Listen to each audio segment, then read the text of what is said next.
The most wonderful thing about winter? Oh, it has to be coming home at night, with the snow still sparkling, getting out of the cold into a warm, warm house, which is still freezing because a dog is sleeping on the vent. Ah, well, that is what fire magic is for. Whoa, you do that to a dog? Leave. I want to knit something for all of my friends.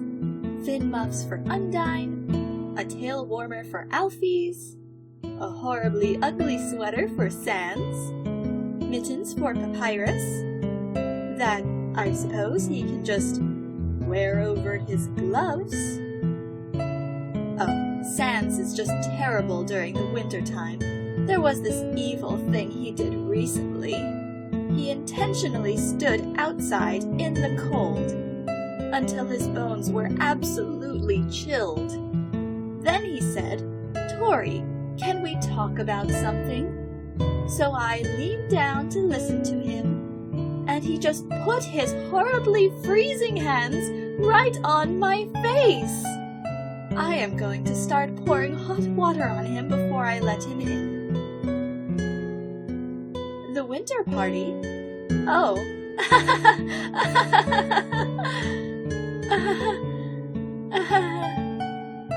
We will not discuss this.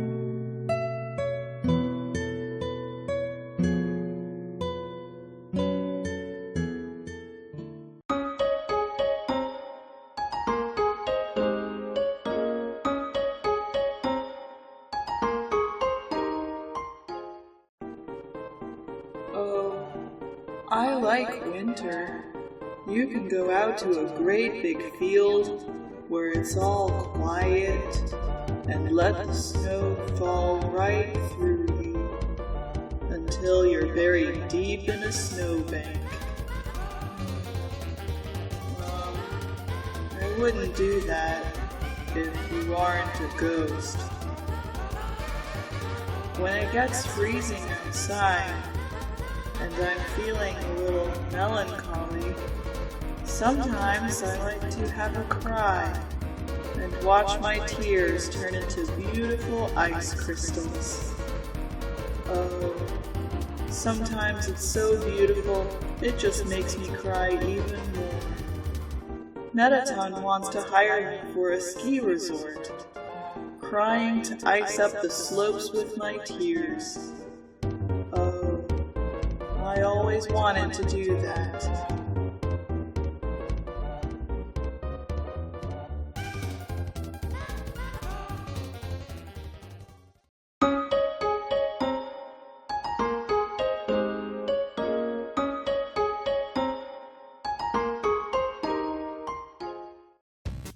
Winter? Now that's my time of year. As in, it's essentially default to me. So it doesn't really excite me that much. But this year was very special. We were able to put on a big holiday celebration for all our friends. All sorts of people came to the party bearing gifts. For example, Undine and Alphys brought a pair of treats. Undine brought a container of her famous spaghetti, which, when it was opened, seemed to only contain flames. And Alphys brought a cookie tin containing a small fire extinguisher to wash it down with. Much merriment was had gathered around the television, watching seasonal specials like Metaton Saves Santa Claus and Metaton the Red-Nosed Reindeer. I noticed Asgore getting teary as he watched. He must have been stunned by the raw, emotional beauty of the 30-minute-long dance party in the middle of every movie. As the night progressed, Miss Toriel got very rowdy. I think she had too much eggnog.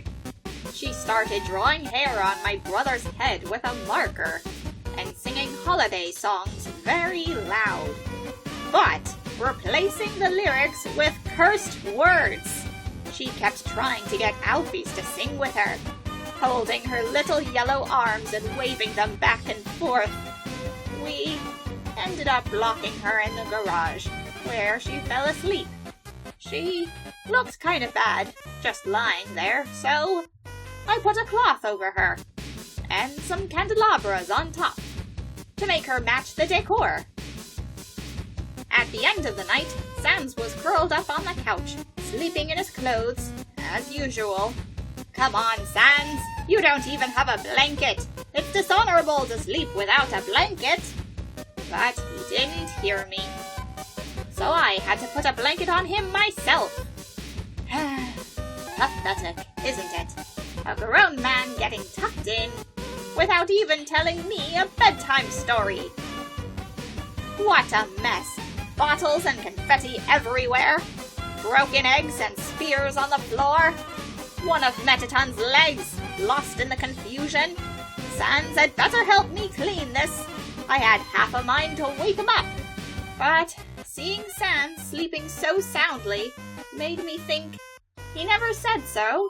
But I think he was happy to celebrate the holidays with so many friends. I can't remember the last time he was able to do that. Maybe after a day like this, he was having a nice dream. So I let him sleep. But he better not expect me to clean up by myself next time. That good dream was my present to him. Yeah.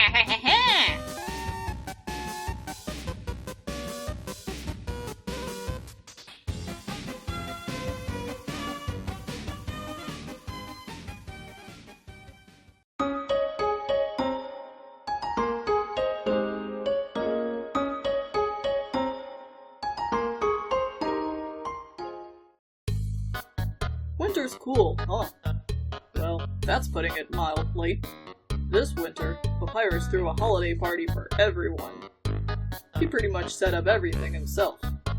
Honestly, I'm pretty proud of him. All I helped him with was deboning the food.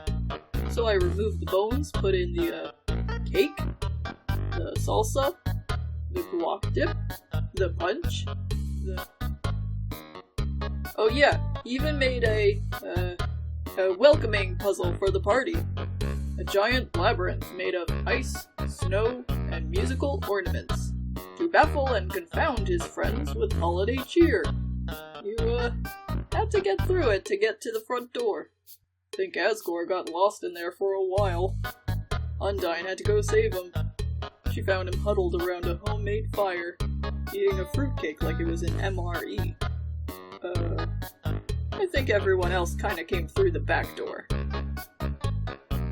Not gonna lie, the party was kinda a mess. But, isn't that nice? Starting something's half the deal. Nothing happens if you don't reach for the stars. Or at least, that's what he's always saying, constantly. Trying to wash his hands in his giant sink.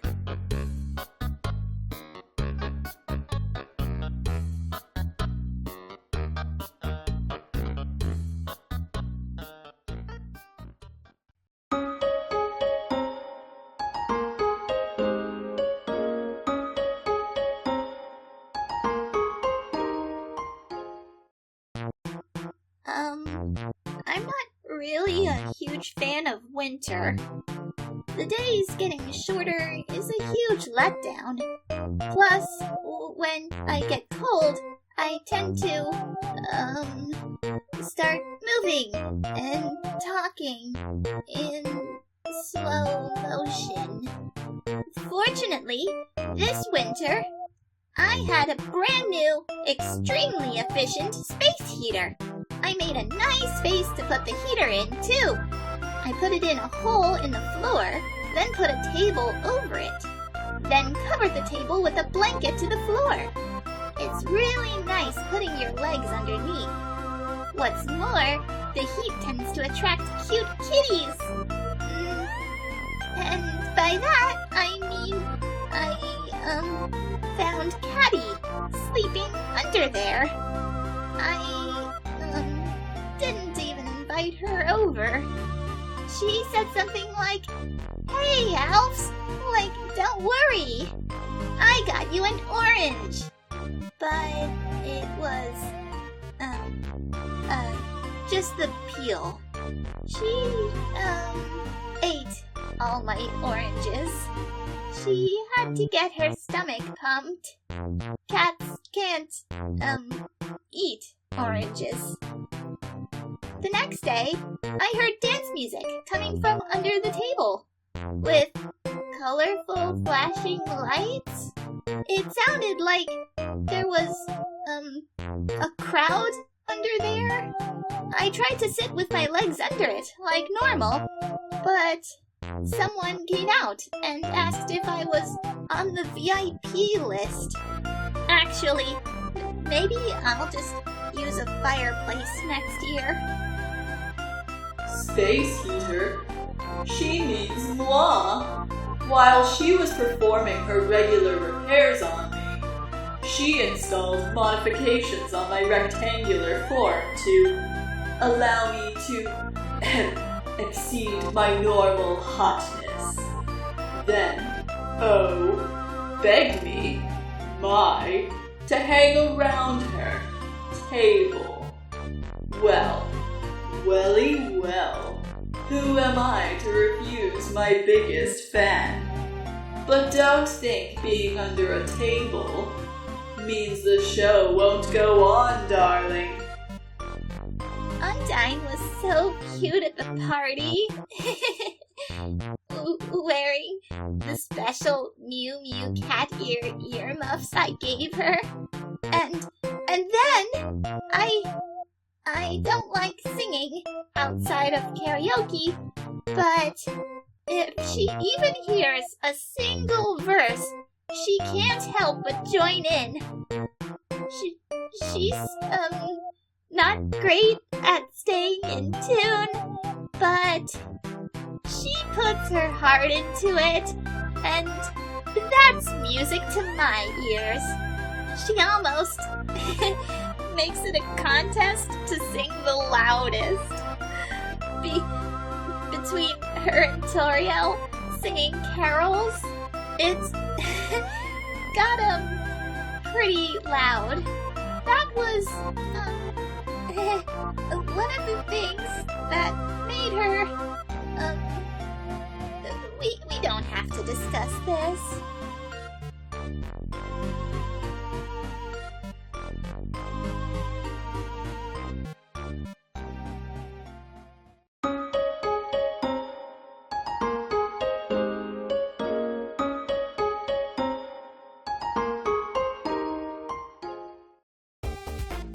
House looking barren? Tired of tacky tinsel? Why top your tree with a 5-pointed star when you can top your tree with a TV star? Try MTT brand holiday ornament. MTT brand ornament will rotate and dance. MTT brand ornament can speak several poorly digitized phrases. Warning, MTT brand ornament may destroy other ornaments out of jealousy. Warning, do not antagonize MTT brand ornament. Warning, if MTT brand ornament escapes, call the authorities immediately. Papyrus's holiday party? Oh yes. I was just offering to Miss Toriel a sample of my MTT brand super adult winter eggnog when, out of the corner of my optical sockets, I spied a certain pink-haired hussy in the kitchen, uninvited, pouring Blookie a cup of ghost juice in the most unrefined manner, and generally making an incorporeal mess all over the floor. Oh my stars! Look, darling, if you can't properly lift a teacup delicately with the tip of your high-heeled boots, then just turn 360 degrees and walk directly in front of you out the door. I'm sure you'll have a better time in the mind maze. Then, oh my, she had the absolute robotic gall to challenge me to a chainsaw duel. Please, darling, I would never engage in such barbaric activity if it's not being recorded. But still, she escalated the situation, pouring ghost juice into my smile sensors. And it wasn't even a flavor I liked. Not that I know anything about ghost flavors. The situation had gone flipsy-dipsy, darling. So we decided to settle things as responsible adults, with bombs and various bullets, you know. I ended up so dazzled by my own moves, I can hardly recall the details of the event. But I remember Alfie's and Undyne peeling us off the floor. My head lying on Alfie's extremely small knee. Where is Napstablook? I asked. Stop pretending to die dramatically. They left. They left? Why? I asked, dying dramatically. They don't like fighting. Mew Mew and I looked outside, our hands conspicuously close on the window pane. Blooky was out there, crying, tears forming into beautiful ice crystals. I felt a strange feeling, 2 of them. One, a pang of regret, and 2, I bet it would be really popular if they could cry up ice for my ski resort. Alfie's went back to the living room with Undyne, leaving Mew Mew and I alone in the kitchen. Undyne, she sure is happy with Alfie's, huh, Mew? She said, forcing a smile. Yes, and Alfie's, she sure is happy with Undyne, I said with a dazzling grin. And so we stood there in silence, drinking ghost juice that neither of us could taste.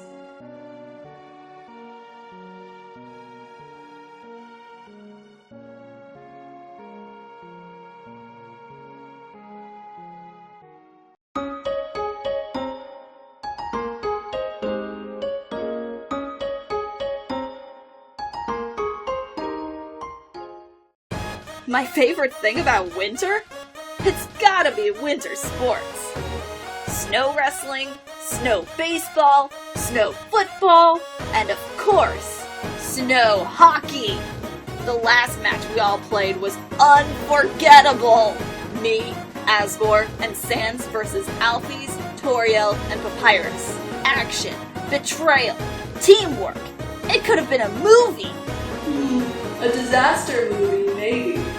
Hey, what the heck are you doing in my monologue? I was the referee, darling. Ref? All you did is sit on the side in a super tall chair, taking selfies with giant sunglasses on. I can't help that the sun sparkling off the ice highlights my natural beauty.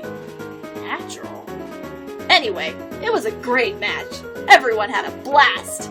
Alphys was running from you and yelling the whole time. You've got to tackle the person with the puck! Which got accidentally stuck to her stick from the cold? Really? I thought she was just playing really well. Bursting from the ice like a shark didn't help her either. Look, I wanted her on my team, but Papyrus chose her first. Don't worry, Alphys. I won't let you get picked last. I was going to pick her, Papyrus. I was going to. Speaking of Papyrus, he was on me the whole match. Almost literally. He kept tackling me the whole time. But, he put on so much protective gear, he'd just bounce off me with a noise like a squeaky toy. When he did get the puck, he'd just pass it back to Alphys. Except for once, when he passed it to Sans. Because he forgot they weren't on the same team. Sans gave it back, though. Sans! That's right, I was playing with a handicap too, you know. My teammates were barely playing. Toriel and Sans just stood at the center of the ice, slapping their hockey sticks together over and over, and saying stuff like, "Is this how you play?" Is this how you play? While pretending not to understand the rules. Meanwhile, my other teammate, Asgore, ended up falling into a fishing hole in the ice, getting his, legs stuck inside. I was, so into the game, I didn't notice, and he, didn't really say anything, so... Anyway, I eventually pulled him out, only to discover some king had been written on his behind in magic marker. Eventually, Alf's got a headache and had to take a break to watch Mew Mew's virtual streamer event. So I decided to swap the teams around to something more fair. Everyone against me! They agreed. We will not lose, Undyne. We'll show you the power of love and Pocky. Papyrus rallied his team together for a huddle to discuss strategies. Or so they thought. Ha! You left yourselves wide open. I knocked everyone down like bowling pins and scored repeatedly. The game timer reached the 3/4 point in a flash. 77 points to 0. You thought you could win? I laughed in everyone's face individually while flexing. Then, Papyrus looked dejected. The power of love wasn't enough. Damn it! Papyrus! I went too far! I was about to apologize to him when suddenly Sand scored a goal behind me. Then he went over to Alfie's, humming, and did some kind of finger pointy, arm crossy dance. Alfie's pushed him away and told him to stop being cringe culture. Then Papyrus had the puck. I was gonna steal it when Toriel tackled me from the side, letting him score. You've got guts, old lady! Though it wasn't too bad being pinned by something so fluffy. And so it kept going. Toriel tackling, the puck suddenly disappearing, Papyrus scoring, Sans dancing, Alphys and Asgore watching videos. Well, wait, even Alphys scored at one point. Alphys, I thought you weren't playing! I just wanted to know what it felt like. Finally, only a few minutes left in the match. 100 to 99. Bite your nails! Bite your fins! It was all down to this as we squared off on the ice. Then, a little white dog showed up and stole the puck! Nobody could catch the damn little thing! It ended up running in circles, jittering in and out of the goal, racking up hundreds of points. Eventually, it drops the puck in front of Papyrus, wagging its tail, and I smashed it into the sky! The puck, I mean. The dog jumped after it, up into the light of the sun, and never came down. Our final score? 100 to 99, 255. Winner, dog. How does that count? So nobody won? What the hell was the point of all that struggle? Everything seemed lost. Until Toriel took out a thermos and poured everyone some warm alphabet soup. You know, relaxing on a snow blanket next to the heater, drinking homemade soup together after a tough match, kinda makes it feel like everyone's a winner, right? Psych! Screw that dog! I won! I totally won! Did you just call me the heater? Oh, I drank some too. Even though it passed through me, it was a little warm. But, best of all, there was a special message at the bottom of the alphabet soup. One that made me tear up. It was the lyrics to my favorite holiday song.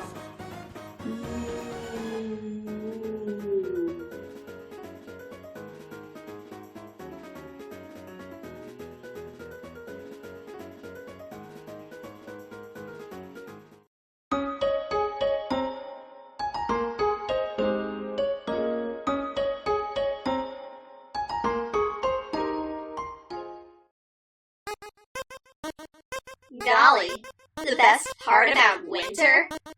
Probably the beautiful white snow blanketing the ground. Completely indistinguishable from the dust of your friends. Huh? What do I want this year? When you grow up, you stop wanting things for the holidays. Besides, even if you bought me, say, a bike, where would I even put it? And how would I even ride it? It'd be a complete waste of everybody's time. A red bike with a golden basket. It'd be completely useless. You hear me? Useless!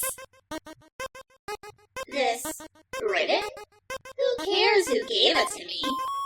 I haven't lost the right to be snug, have I? You're jealous. Golly, that's right, the party. They left her there.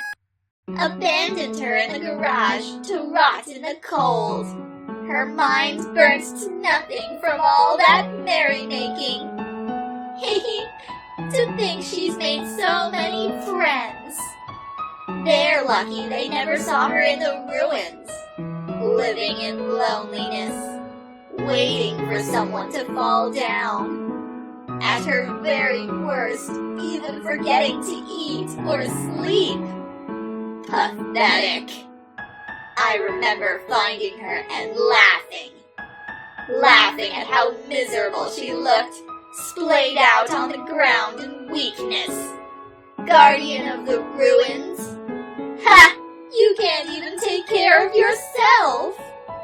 And then, I don't know why, but with half-closed eyes, she touched my face and said, Azrael, I'll never let you go again. And fell asleep. Huh. Idiot. You can't even take care of yourself. Oh, why yes. There was a time in the ruins when I had fallen asleep on the floor. How did you know that? The strangest thing was that when I woke up, I was in bed, and there was a glass of water next to me. I always assumed I had forgotten to get up, but a long time ago, I knew someone that always filled up their glass, so the liquid was just peeking over the brim. It was the most efficient way to fill it, they said, regardless of how thirsty they were. Because of that, my son started doing it too, and there was a lot of spills in the house. In the ruins that time, the glass was full, just like that. And recently, when I woke up after the party, the glass next to me was too.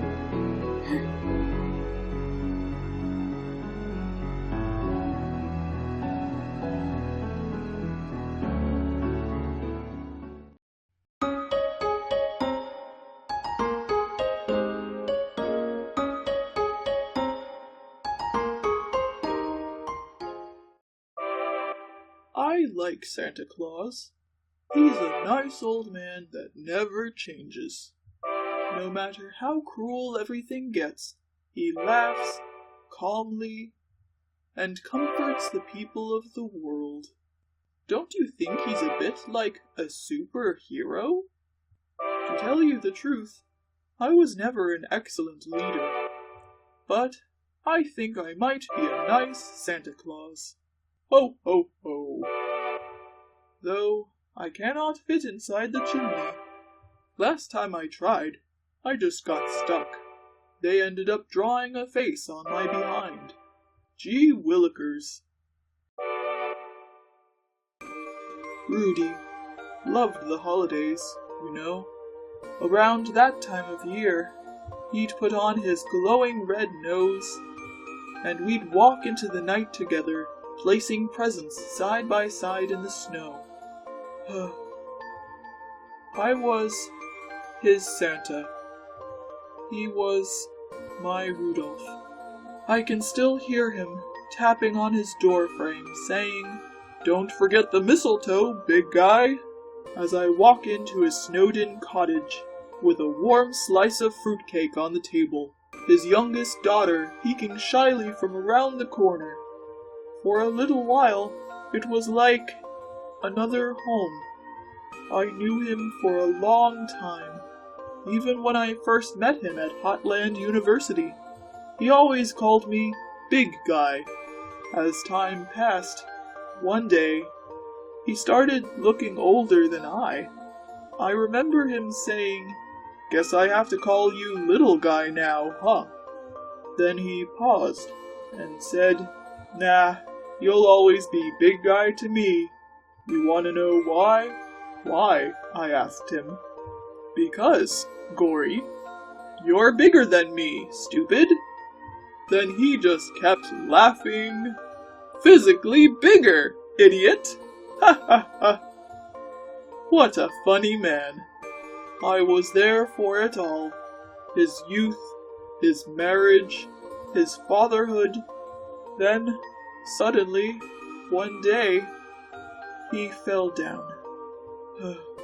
Rudy, I was never able to show you the sun. But Rudy would be happy to see our world today. His daughters get to grow up in the sunlight. The youngest one has such a kind face. I think she'll make many new friends. Isn't that nice? Asgore, the heck are you standing alone in the cold? I finished putting out all the presents. Not much for me to do now, I'm afraid. What? Are you kidding? Come on, we're about to light up the tree! Oh, of course. Golly, it's quite a large one this year. Ho, ho, ho. Yeah! I smashed a few together to make a super tree! Super tree? Look, Asgore! Matching red scarves! Matching? With who? Me and my... where'd he go? Alright, everyone. Time to flip the switch. 3, 2, 1... lights on! Oh, how wonderful! This tree... it's beautiful! Yeah, there's even a decorated one with lights over here. Wow! That tree is also beautiful! Here, everyone, a cup of warm soup. Whoa, you really filled it up, huh? Of course. It's more efficient that way. It is, isn't it? Hey, everyone! Let's sing carols! Oh, shall we? Don't forget the star at the top of the tree. Oh, it's a winter miracle. Get down from there! Mew Mew, cue the dance music. How the heck can we sing carols to this? No way to know if you don't try. Then, shall we? Not like you'd get the original lyrics right anyway.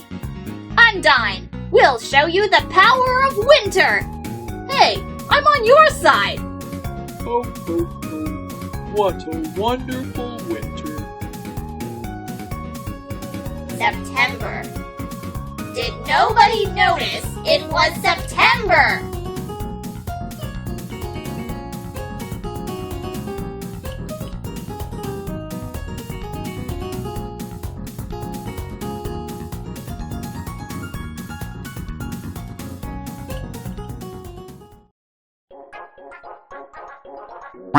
For example, Undyne and Alphys brought a bear...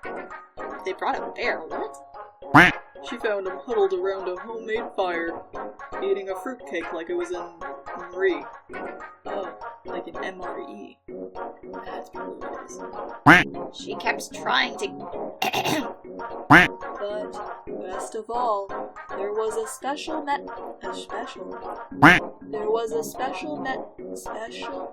does it sound so weird when I say special? There was a special message at the bottom of the... Maybe it's because it's special message. It sounds like I should be saying message. Special message. You know. in that voice. It sounds particularly weird. As I walk into a snowed-in college. No, not college, cottage.